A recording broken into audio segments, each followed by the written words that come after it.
Salut, salut. Allô, allô.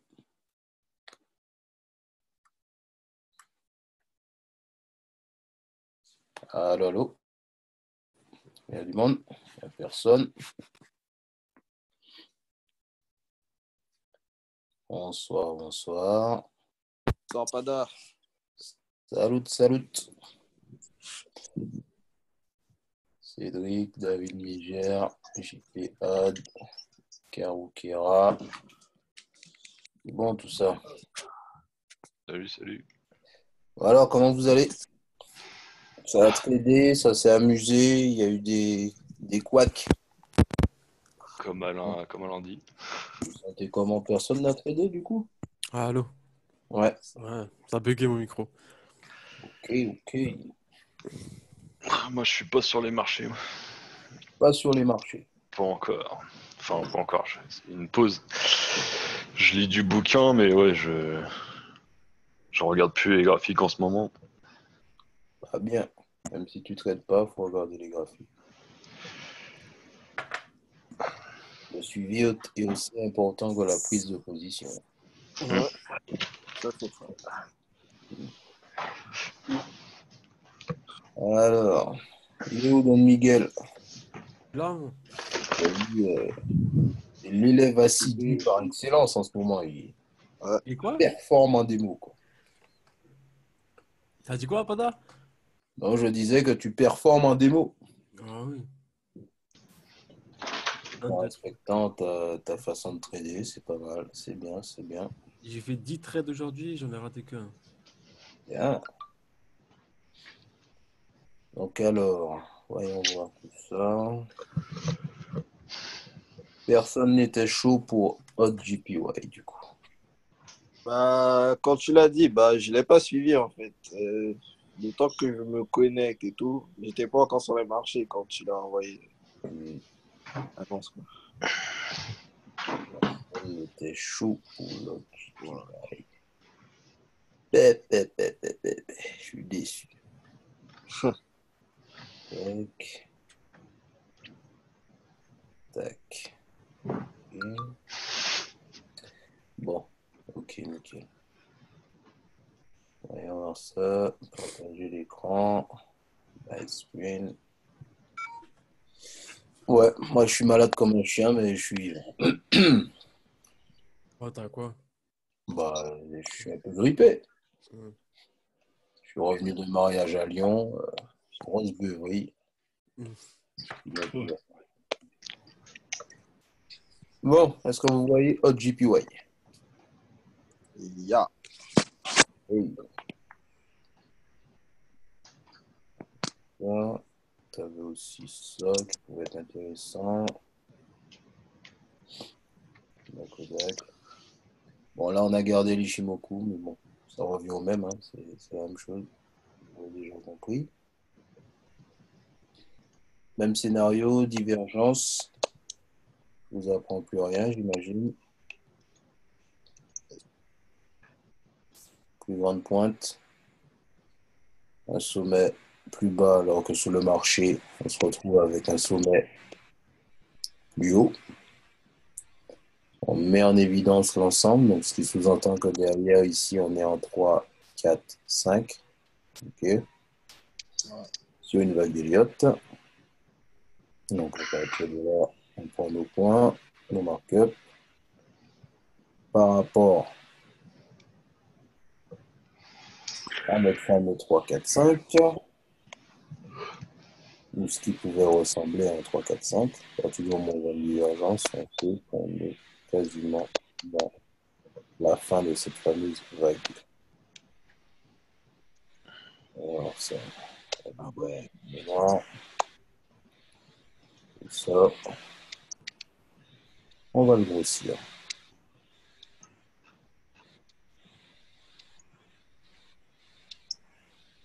Bon, ensuite, on se retrouve avec ça. On va faire le triangle en 3, 4, 5. Et puis derrière, un marché qui va ranger jusqu'à ce qu'il casse des trendlines. Okay. Donc, un marché qui range, ça, je ne vous l'apprends plus. plus. On a un top ici, avec un jeu de mèche au plus haut qu'on retrouvait ici. Donc, ce qui sous-entend une zone de type zone, on pourra entourer de la zone. Ce qui est le plus important à comprendre, c'est qu'il ne faut pas forcément prendre position dès que vous voyez une divergence. Il faut attendre la validation. D'accord? Ouais. Donc, on a notre fameux schedule, on regarde sur notre indicateur. OK. 3, 4 qui revient au niveau de la 50. 5 qui nous donne à réfléchir. OK. À partir de là, on va réaliser ce qu'on appelle du range. Et on met en place, on applique surtout la théorie de Bloch qui admet des tops de plus en plus bas. OK? Une fois que vous êtes arrivé ici, vous aurez déjà mis en place une première trendline. Vous avez ce qu'on appelle des points de contact. Okay? Quand vous avez ça, vous mettez en évidence votre trendline que vous avez à casser. La trendline a été cassée. Derrière, qu'est-ce qu'on a? On a une zone de ranging et une poussée du pouce. Zone de ranging, il y a eu cassure. On est en plein dans la stratégie que Pada vous apprend, à savoir zone de mèche importante en relation directe avec une pattern, okay, où le prix a été repoussé violemment à la hausse. D'autant plus qu'on peut mettre en place ici cette zone, puisque c'est une zone qui va correspondre avec la Kinjun. Donc, on voit bien l'importance de la Kinjun dans la stratégie. Okay. On tourne autour de ça. On pourrait mettre en évidence de la même manière cette zone. On a cassé une trendline et derrière on se retrouve ici. Mise en place du Fibonacci, donc le sommet, le consent et au plus bas, notre pattern témoin. Donc on a du 38.2 qui va correspondre avec ce niveau de Kinjun qui va devenir plat ici, d'accord? Ce plat-là qui va correspondre avec cette pattern-là. Au niveau de cette pattern-là, on se positionne le Kinjun dans cette zone-là, puisque donc il a cassé ce qu'on appelle son fameux range, il a cassé la trendline, il est venu ici de remonter, donc sur notre pattern témoin, autour des 38.2, le prix est descendu violemment pour aller tester la deuxième trendline qu'on voit ici. On va mettre en évidence cette trendline, elle, qui a été brisée à ce niveau-là. Donc l'endroit où il fallait entrer, c'était dans cette zone de mèche-là, pour ensuite profiter de cette dernière cassure-là. Pourquoi il fallait entrer à ce niveau-là? Parce que au niveau du RSI, on a ce qu'on appelle la fameuse cassure de support. OK? Ouais. Ce support qui est mis en évidence ici. OK? On a deux points de support. 4 et 4. Ce support-là ayant été cassé, on prend position pour ensuite casser le fameux trendline. Comme le RSI nous l'indique, c'est-à-dire on était déjà sur cette bougie-là. Deuxième bougie, on la prend en position. Zone de ranging, on ne s'affole pas, on laisse courir. On regarde si ça casse. Par contre, si ça repasse au-dessus de la Kinjun ou de la moyenne mobile 1, c'est la même chose. Là, par contre, on peut s'inquiéter. La deuxième inquiétude, elle sera au niveau de cette zone-là. Donc, si on remonte pour revenir sur cette zone-là et qu'on dépasse justement ce niveau-là, ça s'appelle un dépassement du dernier plus haut. Okay? Donc, forcément, votre seuil est caduque à ce moment. Donc, on voit bien qu'on a eu ce qu'on appelle une cassure de la trendline, une cassure du RSI, et que derrière, on réalise une zone de pullback avant de casser cette fois-ci un deuxième niveau.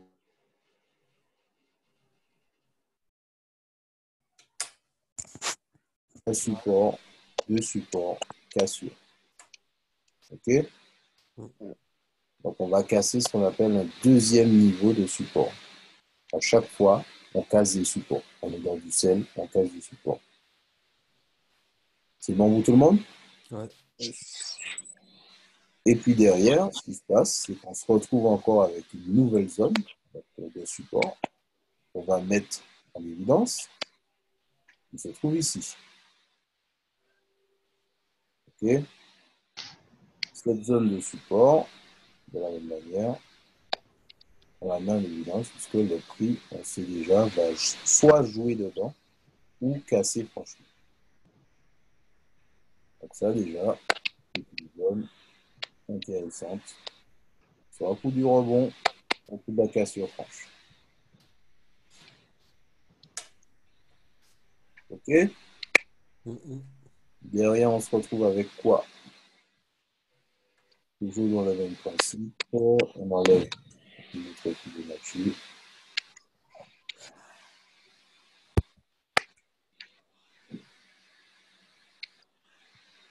Et comme on a dit, toute analyse commence par du monthly. Donc, il est toujours bon d'aller en monthly pour voir ce qui se passe. En indé, on se retrouve avec ça.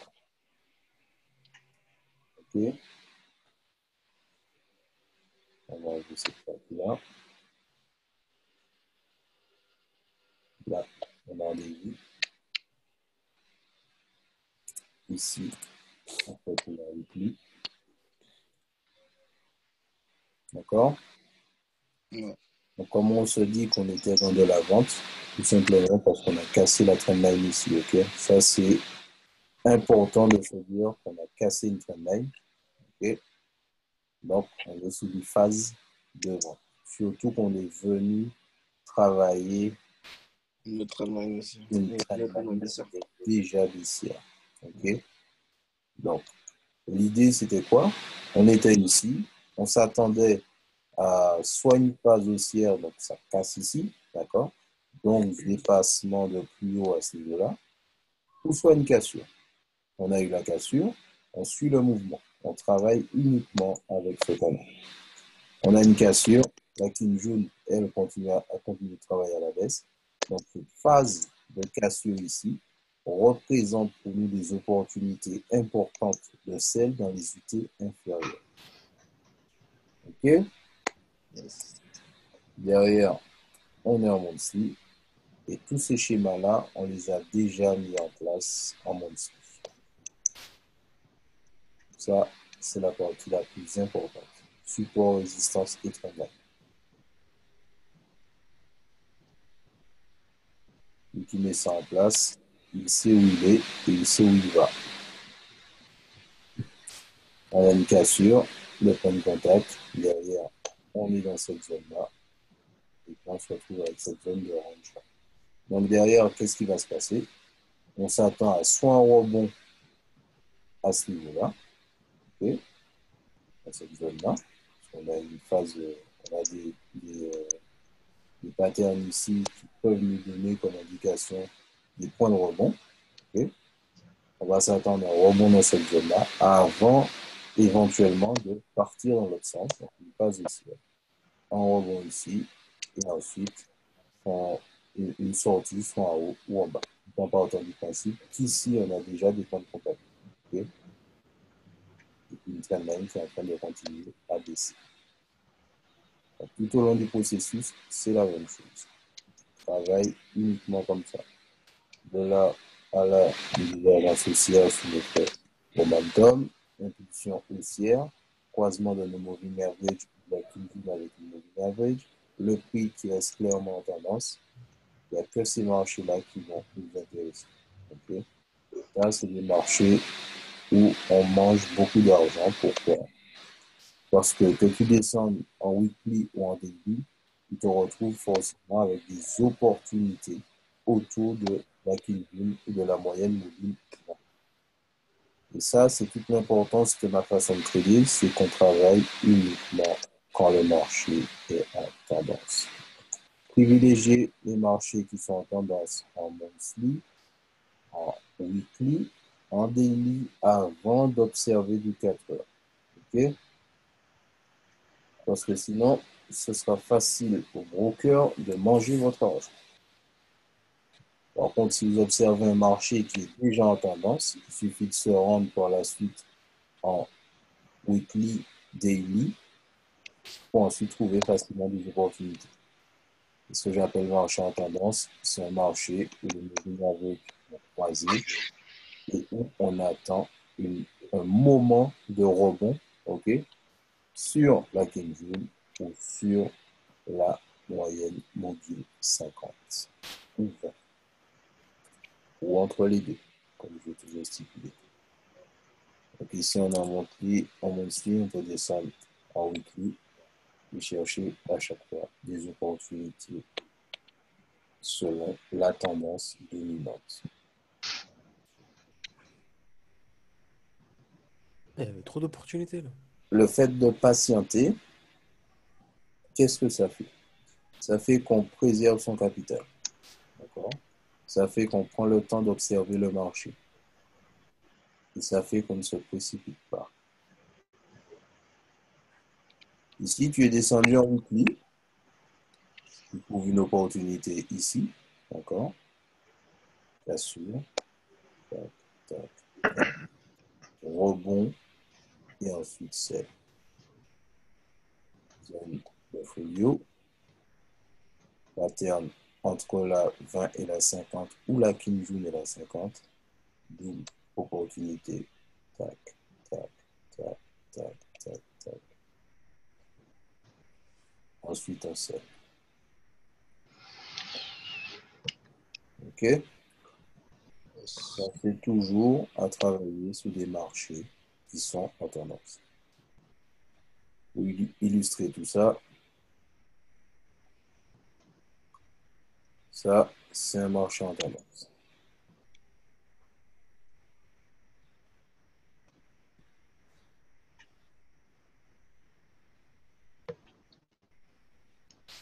Un croisement, ça, c'est un marché en tendance.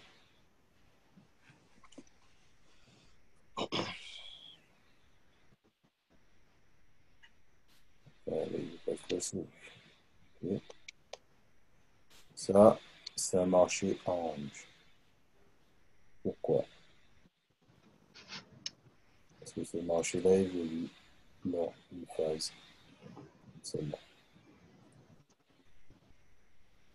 Même sur le RSI, tu vois Ouais. qui fait des zigzags à chaque fois. Ça, c'est du orange.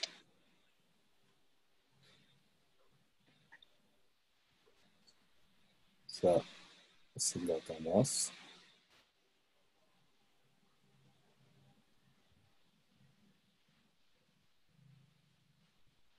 On a eu notre croisement. On a eu le croisement ici. Et ce janvier, on peut partir du principe qu'ici, au moment où on a des cassures, ça, c'est de la tendance. Pensez toujours à vous demander, est-ce que je suis en fin de tendance avant d'entrer en position? Est-ce que je suis sur un 3, 4, 5? Est-ce que mon RSI a cassé un support ou est-ce qu'il range? Okay? Ça, c'est très important. Ici, par exemple, à titre d'exemple, ça, c'est quoi pour moi? L'orange? Ça, c'est du range. On est d'accord. Tout ça là, c'est du range. La deuxième question à vous poser, ce range-là est précédé de quoi? Ce range est précédé d'une phase haussière. Okay? Phase haussière où les différents pics ont été identifiés à plusieurs endroits. Donc celui qui était parti du principe que son prix est passé au-dessus, il y a eu un croisement entre la moyenne mobile et ensuite donc la moyenne mobile et qu'ensuite il est parti en tendance, il aura profité de toute cette zone. Okay? Toute cette zone à chaque fois d'achat, d'achat, d'achat, d'achat, d'achat ici encore. Mais là, Pada, tu descends en daily pour entrer en position ou tu rentres en weekly là? Ici, là, quand tu vois le marché en tendance, soit tu attends ton rebond ici parce que tu es habitué à l'observer en 4 heures pour descendre en 1 heure, d'accord? Hum, hum, Ou soit, quand le prix vient de passer, tu mets ton repère. Mettre ton repère, c'est quoi? C'est, voilà, le prix il est monté, il y a une divergence, le prix est monté. hum. Ça, de la 50 à là, c'est un repère. Parce qu'en fait, le prix, il a fait son 2, d'accord? Et puis derrière, il revient en dessous. Et c'est le seul moment où il va revenir en dessous et ensuite clairement partir en tendance. OK? Hum. Et sa phase de correction. Admettons que là, tu as eu ton croisement, tu as ton prix qui a basculé au-dessus de la 50, qui a dépassé légèrement sa résistance et qui est revenu en dessous de 50. D'accord? Hum. Ça, tu fais, ben, tu mets en place une ligne. Juste après. Et puis derrière, cette ligne-là, ben, tu vas la suivre en mettant en place ton repère. Okay. Tu mets en place ton repère sur ta phase de pattern, puisque ça représente une pattern. Et puis derrière, à chaque fois que le prix va revenir là sans passer en dessous, là, ça va Ouais. représenter tes points d'entrée. Okay. Hum. C'est une autre manière de faire du suivi de tendance, hein, tout simplement. Admettons là, comme tu dis, je passe à des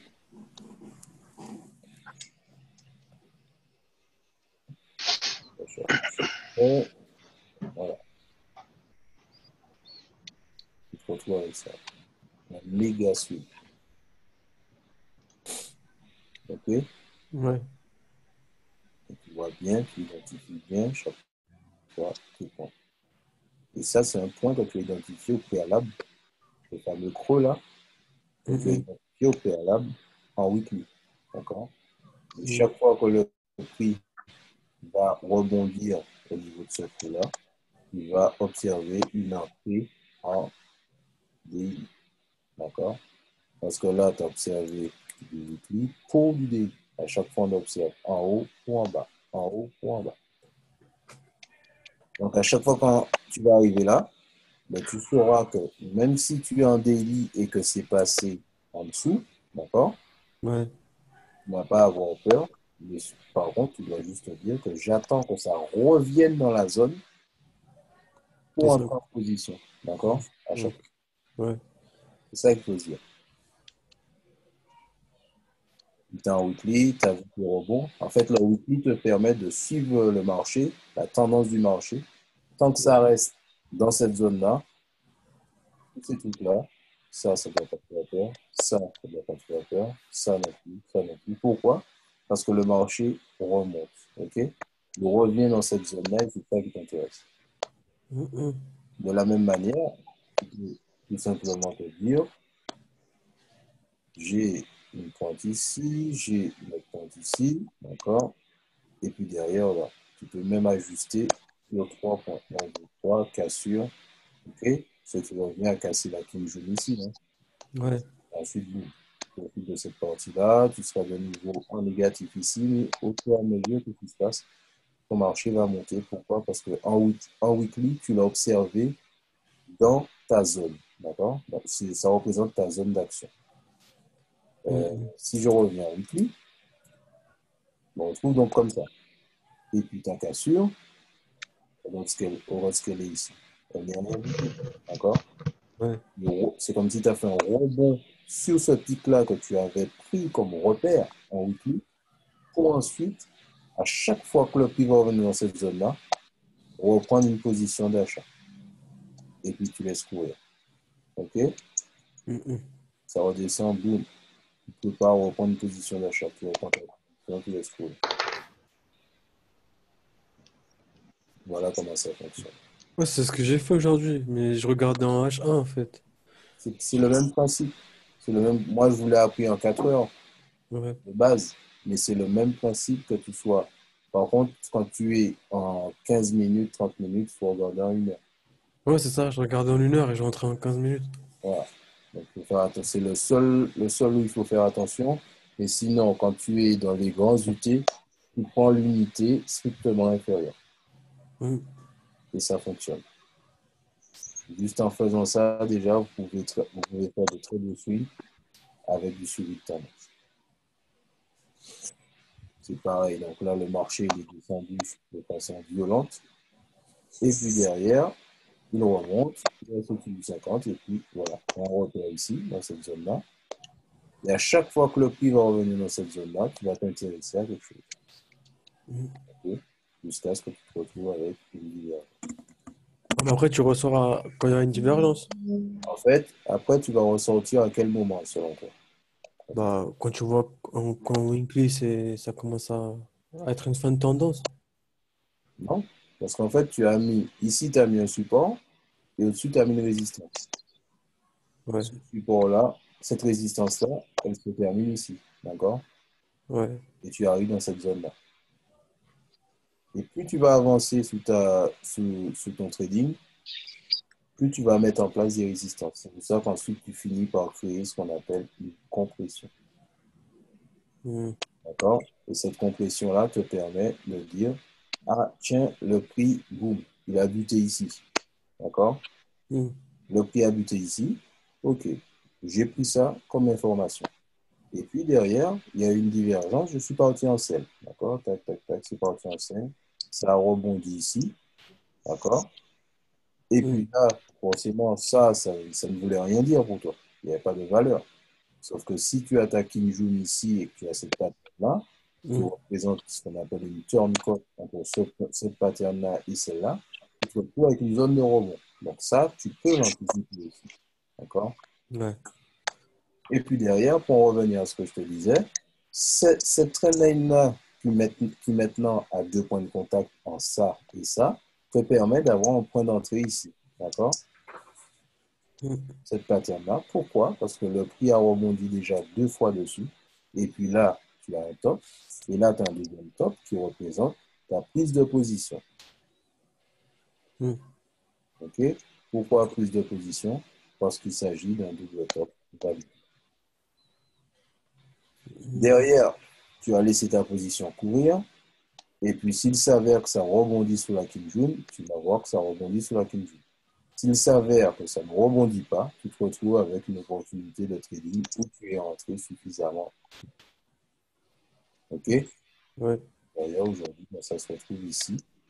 Et l'opportunité que j'avais donnée est en train de courir toujours. Ici, on est là. À 4 heures, c'est là où j'ai pris position. On est ici. D'accord? Donc, on pense que ça va jouer avec ça. On va bien voir ce que ça va faire. Voilà où ça en est. Ok, Alors, ok. on en est arrivé là. Il faut d'abord faire du travail en monthly et puis ensuite avoir un moment en fait d'observation du marché. Pas regarder à droite, à gauche. Non, c'est pas ça. On observe le marché. Il y a des fois, il y a des jours où je ne traite pas. Mais j'observe le marché sur lequel je veux trader. Mm, mm. OK? Comme ça, il faut voir. Et puis, les cassures sont les moments où on aura forcément des informations plus importantes. Celle-là, elle est cassée. Celle-là, elle vient d'être cassée. On pourrait se retrouver avec un rebond ici et puis ça revient ici. Mm. On va continuer de la laisser en place. On avait 2 points de contact dessus.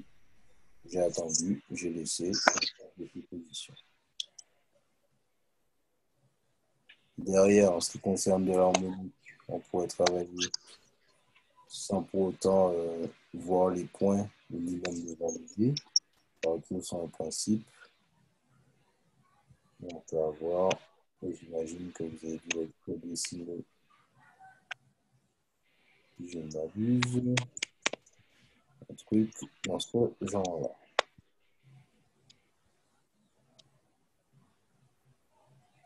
OK? Ouais. Ça, c'est une pattern qui serait susceptible d'être viable. Avec le point B ici comme premier TP, le point C ici comme deuxième TP,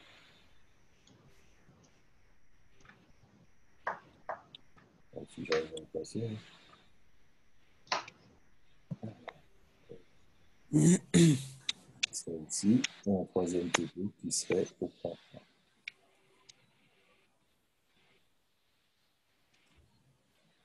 OK? On observe une impulsion, une correction, l'identification de notre pensée correspond à cette pattern-là. Et puis derrière, le dépassement du point B avec pullback derrière, et profiter de la forme du pensée. Donc derrière, si on veut identifier cette pattern pour aller plus loin, on va se retrouver, comme je vous ai appris, à se rendre sur Indie, sur le site là,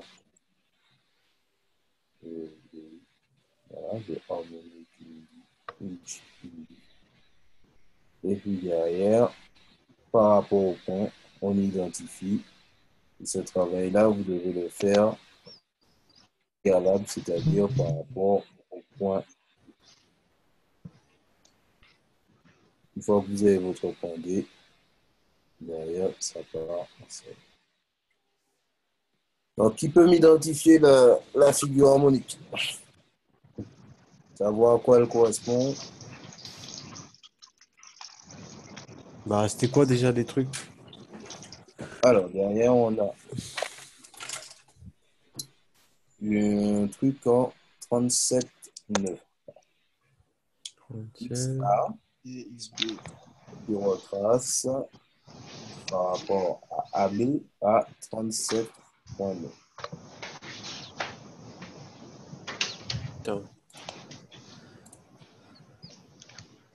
Est-ce que ça te donne une information? Attends, je regarde sur le site.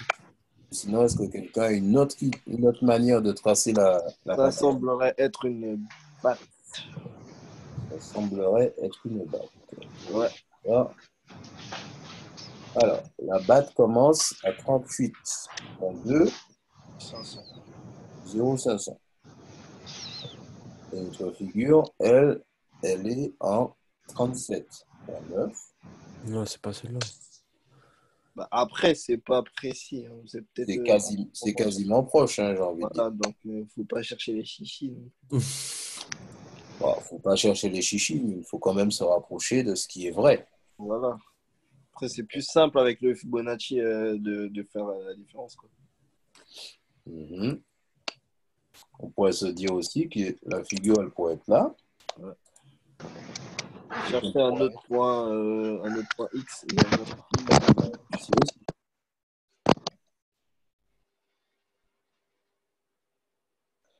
La question que je vais vous poser, elle est où la divergence?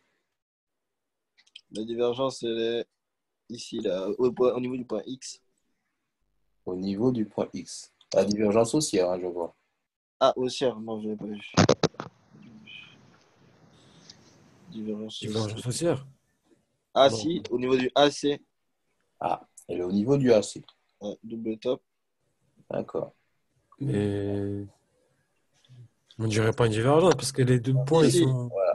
Bah, justement, c'est un double top. C'est Tiré par les cheveux, mais ça peut être considéré comme une divergence. une figure artiste. Je dirais le dernier plus bas avancé. Ouais, AC, de A à C, il y a une divergence. Hein. C'est sûr et Ouais, certain. de AC, il y en a. Ben Tu non, veux dire, c'est le point C là à qui là. le point 1, il n'y a pas de divergence. Ah, le On C, la il est voit plus haut sur que le point A. RSI. Voilà, plus vers là, là. Plus vers là, il a raison, vers là, ouais. Si Tu t'as la vois dit- sur le RSI et sur le momentum. D'accord. Effectivement, ici, tu as une divergence. De là à là, Ouais. on n'a pas de divergence, sauf si c'est, comme j'ai dit, tiré par les cheveux. Par contre, de là à là, on a une divergence. Donc, qu'est-ce que ça sous-entend sous une vague d'Elliott? Bah, que c'est la fin de la tendance, quoi. La tendance baissière. Qui peut m'identifier le 3, 4, 5 au final? Bah, moi, c'est facile. On Ah, part ok. d'en haut, là. Là où tu as mis ta résistance, tout en haut, là. Alors déjà, on va partir de...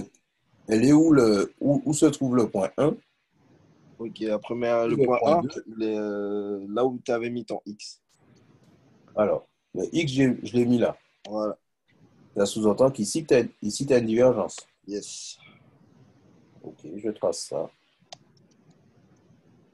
Donc, de là,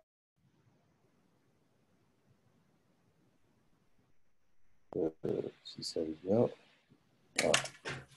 De là, tu as une divergence. Oui. Et ben, déjà, que ça va comme ça, comme ça. Ok. Donc, pour toi, de là à là, tu as une divergence. Ouais. Sur le momentum, non? De où à où? Sur le momentum? Ah. Et le momentum, tu en as une. Bah, ça descend alors que ça monte. Ah, faut être sûr, hein, tu l'as ou tu l'as pas? Bah oui, oui, il y a des sommets, oui, pour moi, il y en a une, hein. Ah, je suis d'accord avec toi, moi, pas de problème.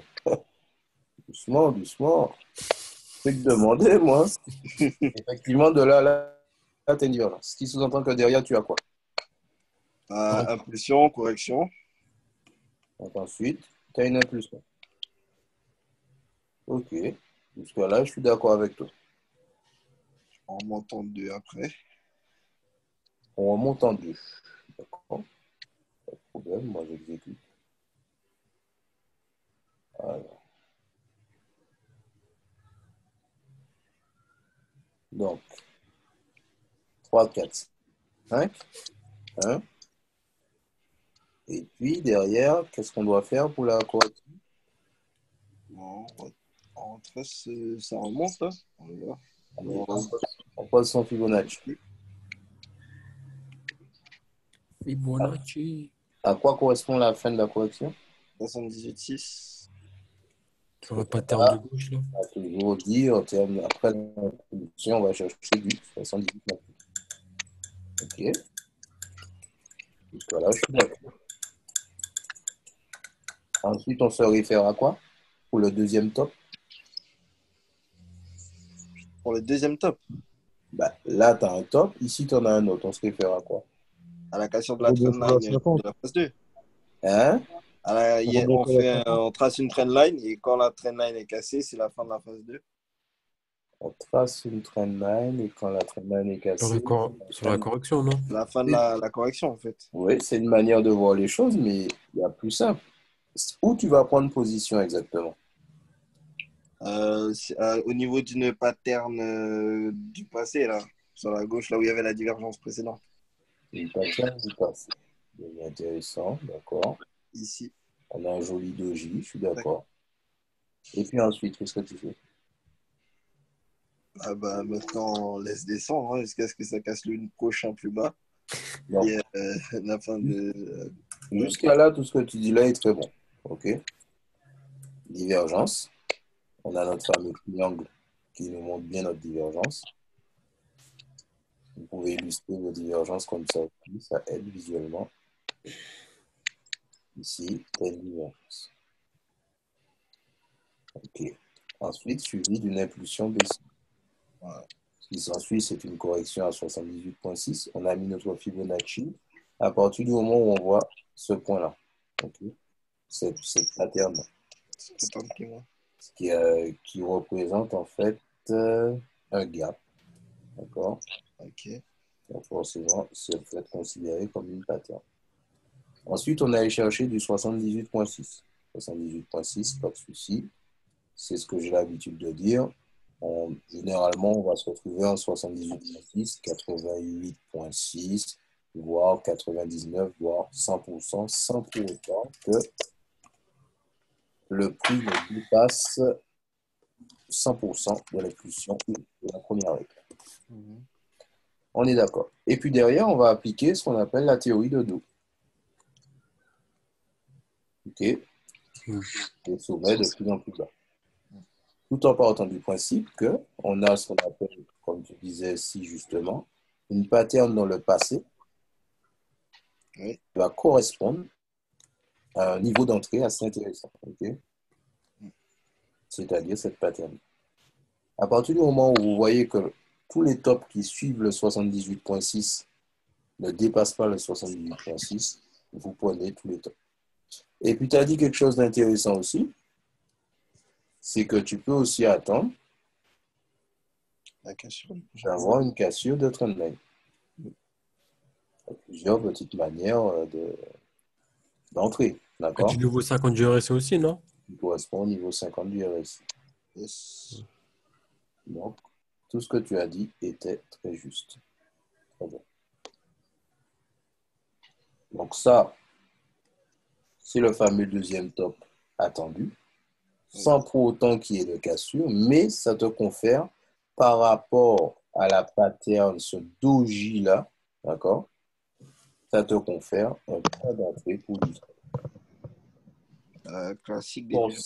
ton setup sera confirmé à partir du moment où tu casses la moyenne mobile 20, d'accord?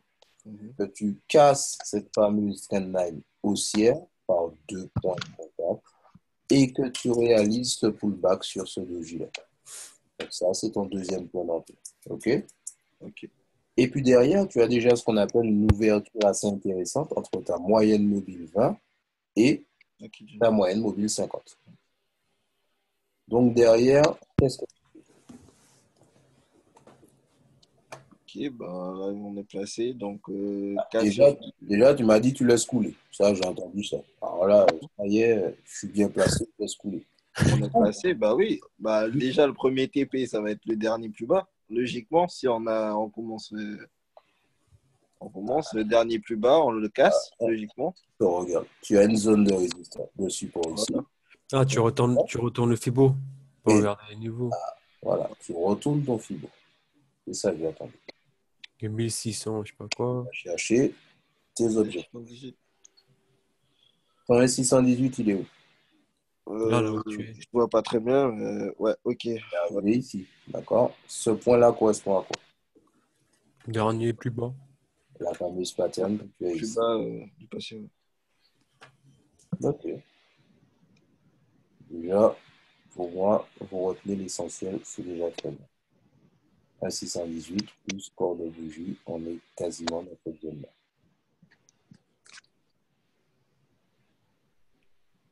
Donc là, on va aller chercher un peu plus en arrière, pour être au plus près, parce que toutes les patterns du passé vont te donner des informations. Ce plat de Kim Jong-un correspond à quoi pour vous? Dernier plus bas. Un 618. Ça correspond au 1,618.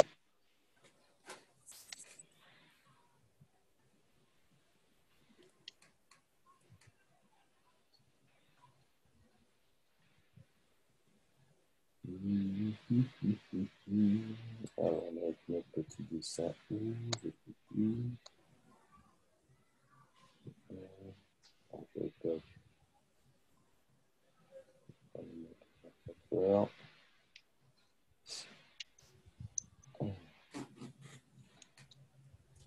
Donc, on va prendre ça qui correspond. Donc là, c'est une manière de vous dire que la Kinjun, elle forme des plats à des endroits, ok, qui vont forcément vous donner des objectifs. Un plat ici, un autre plat ici, proche du 1,414. Et tous les plats, en fait, sont carrés, ok. Parce que maintenant, je vous ai montré le travail avec la mobile. Et vous pouvez aussi voir l'importance de la fameuse Kinjun, qui vont vous conférer des niveaux. Donc, d'abord les niveaux majeurs, ensuite les niveaux mineurs. Vous voyez?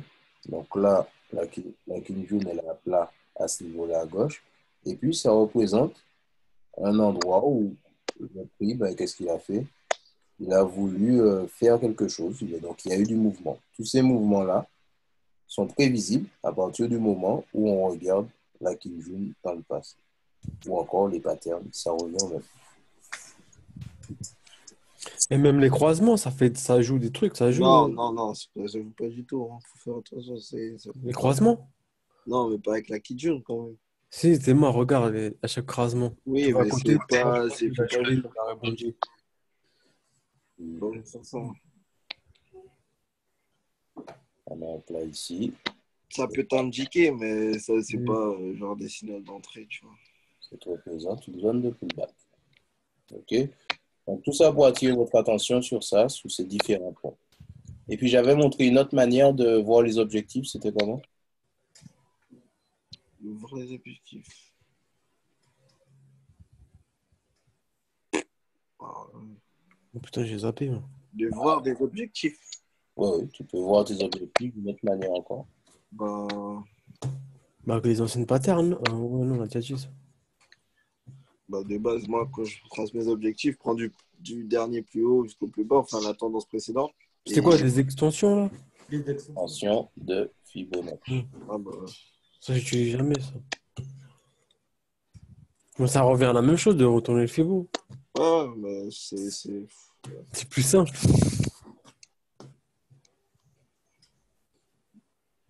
Ça n'existe pas pour rien. Après, Ouais. Ouais, ça n'existe pas pour rien. Qu'est-ce qu'on constate? tac, Bah, que ça tombe sur le 1. yeah, quoi. 1,618. Hein. Le 1,618 tombe où? Sur le. C'est le dernier plus bas. Hein. La dernière pattern. Sur ce point-là. Ok. Et lorsqu'on avait retenu le Fibonacci, qu'est-ce qu'on a vu? Ça tombait sur le 1 618. Mais qui correspondait à quoi? À la pattern du passé.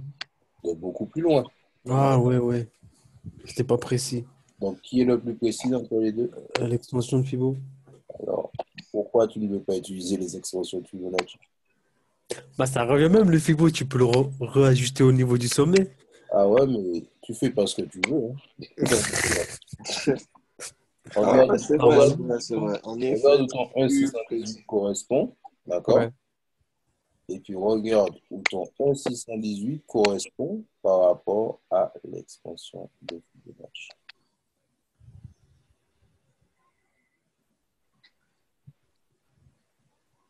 Ah ouais. D'accord? Mhm. Voilà. Donc, même si on n'aime pas certains indicateurs, on doit pour autant travailler avec eux. Même si tu n'aimes pas la Kinjun, ça ne t'empêche pas de travailler avec. Tu n'aimes pas forcément ton travail actuellement. Pourtant, tu travailles dedans. effectivement. D'accord? Mhm. En effet. Je vais juste vous montrer ça. Ça va juste vous servir à avoir plus de confirmation. Vous avez votre retournement de Fibonacci qui vous a donné un niveau. Et puis, vous avez votre extension qui vous donne un autre niveau. Acceptez la comparaison des deux. Créez ce qu'on appelle un support. Et ensuite, attendez le prix dans cette zone. Voilà ce que je voulais vous dire sur ça.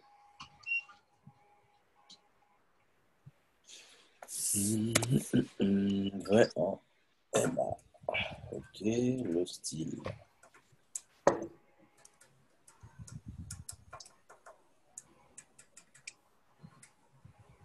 Voilà. La moyenne mobile vous donne des indications. La Kinjun vous donne des indications. Après, chacun est libre de préférer ce qu'il veut. Vous voyez comment le prix reste clairement dans la zone ou de l'autre manière. Donc ça, qu'est-ce que j'en ai fait? J'en ai fait une 50. J'ai dû me courir dans l'histoire. Et ça, c'est une première. On va reprendre ma petite config. Le cerveau il est en train de péter le lit avec le Alors, le problème essentiel, c'est de s'en rendre compte. Calmez-vous. Bon. Emma. Moving average. Moving average. Voici au revoir. Ensuite, 20 à la fermeture. Merci. C'est beau. Ace. Thank you so much. Ok.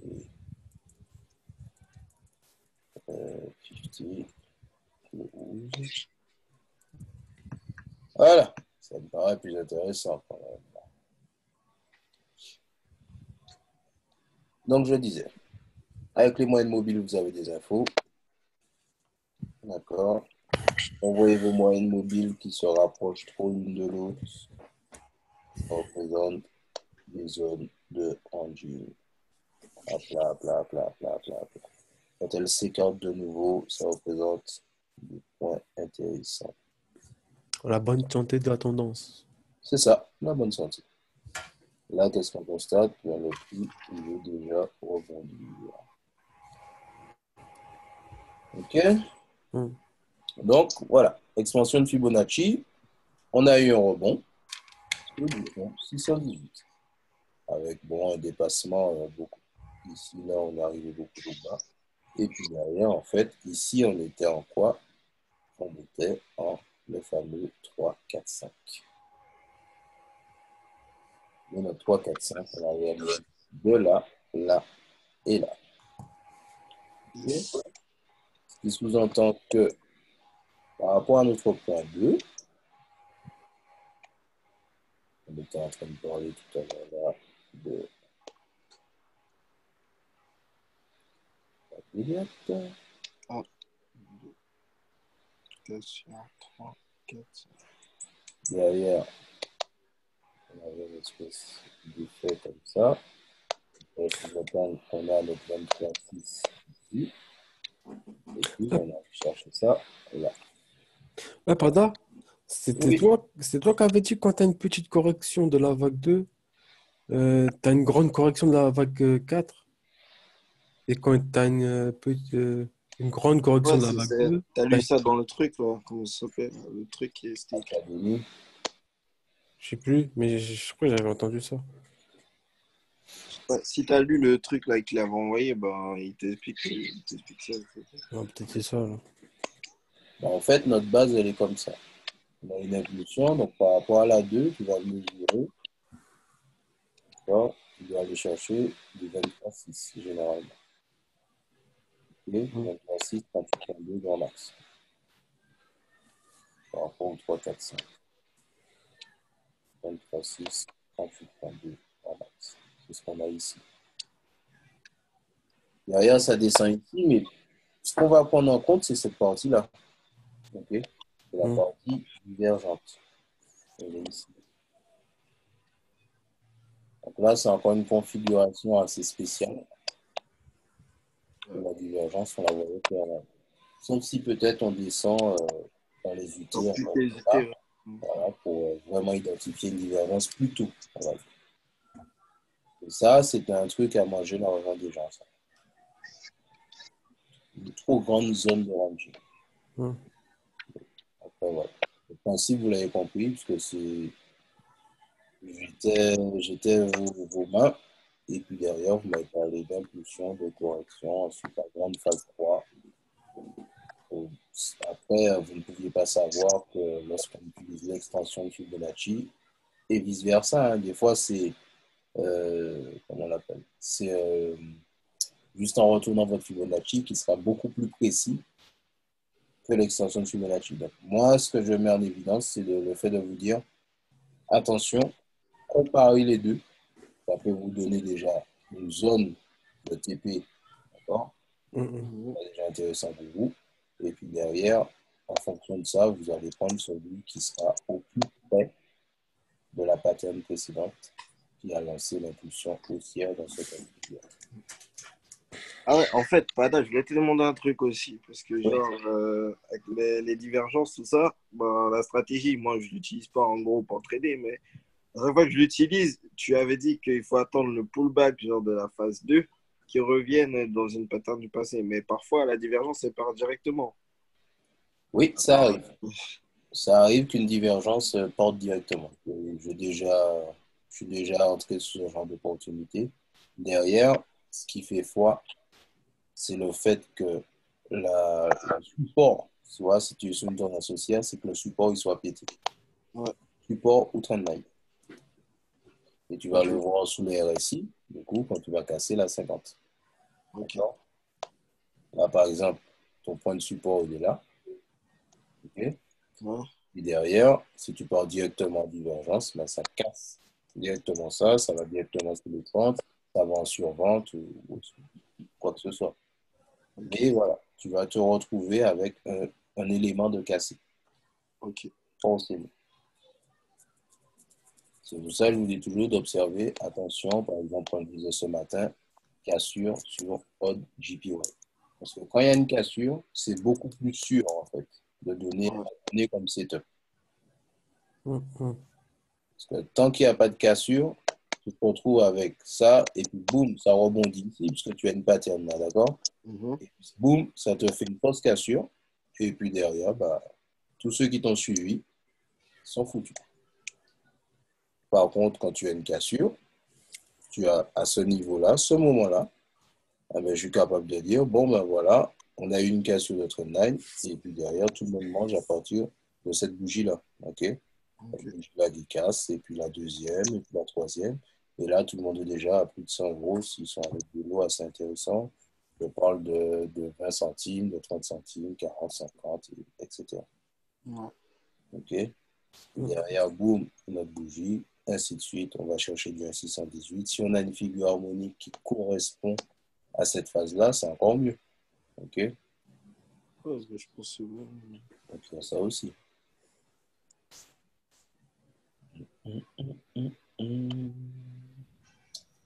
Donc, voilà, ma foi. Et ça, moi, je vais aller me doucher si vous n'avez pas de questions. Ah, c'est bon. Apparemment, l'esprit du groupe tourne bien. On va vous poser de bonnes questions, vous poser des analyses. Vous avez des moments de réflexion sur les analyses des autres. Donc, c'est très bien. Après, moi, je suis toujours derrière à observer aux analyses aussi. Donc, il n'y a pas de souci. Ouais, ça progresse. Vous avancez, vous attendez le mot, vous faites vos tests. Et puis derrière, vous progressez. Tout en respectant les figures harmoniques quand vous en avez une. La vague d'Elliott pour être sûr d'être arrivé sous une fin de tendance. Une divergence commence une vague d'Elliott et termine une vague d'Elliott. Derrière, on attend le croisement de nos moving average ou de la moving average avec la Kelvin et on part en tendance. On respecte aussi la mise en place des plus hauts et des plus bas. Ça va vous permettre d'éviter les erreurs. Ah tiens, je pars en sell alors que je suis quasiment sur le support. Ça n'a pas de sens. D'accord? Et puis derrière, prochainement, ce que je vais vous montrer, c'est on va approfondir ce qu'on appelle, et je pense que jeudi, je serai déjà bien opérationnel dessus, on va clairement approfondir les zones de correction. Donc, fin de tendance baissière, et puis on va travailler dans ce cas de figure-là, et puis on va travailler clairement les zones de correction comme ça, à savoir, à identifier qu'est-ce que c'est exactement. Est-ce que c'est juste un flat pour être que c'est un zigzag et les dérives qui vont avec. Ah, ça, c'est bien, ça. Ça, c'est super important. On va commencer à travailler ça et à bien identifier les sorties. Donc là, on sera clairement sous ce qu'on appelle du chartisme, les sorties de ces figures-là, pour être sûr de ce qu'on fait aussi en sortie. Et par exemple, on est sur un ABCDE, savoir qu'on est sur un triangle ascendant ou descendant, pour être sûr que derrière, on sorte dans le bon sens par rapport à la trendline haussière qu'on a ici. Okay? On a 3 points, on a cette zone-là qui est clairement définie. Ici, on est par exemple dans un ABC, et puis derrière, comment on va ressortir derrière. OK? C'est l'idée. Parce que derrière, en fait, ça, c'est la partie la plus importante. C'est cette phase d'impulsion-là qui va casser cette zone où tu as déjà eu de rebond. A, B, C. Et puis derrière, on se retrouve comme ça et on attend. Donc, on va approfondir tout ça. Apparemment, les vagues d'Elliott, vous maîtrisez déjà un peu plus. On va toujours revenir sous ces phases-là, les fameuses vagues d'Elliott, parce que ça ça donne des confirmations de plus. OK? Ça, c'est important. Les figures harmoniques, on va toujours revenir dessus aussi, lorsqu'on en aura des très belles en weekly ou en daily ou en 4 heures. Et puis derrière, on pourra laisser poser des positions beaucoup plus longtemps à partir du moment où on est bien parti. Voilà. Ok. Donc, nickel, les gars. Ah, merci, Pada. Merci, hein. Ma foi. Et puis, on continue à faire avancer le groupe. Yes, merci. Bonne soirée, les gars. Allez, toi aussi. Ciao, pardon. Merci, bonne soirée. Pas de souci. Bye bye, je vous mets la conférence en place sur le Vas-y, merci. Merci. Bonne soirée.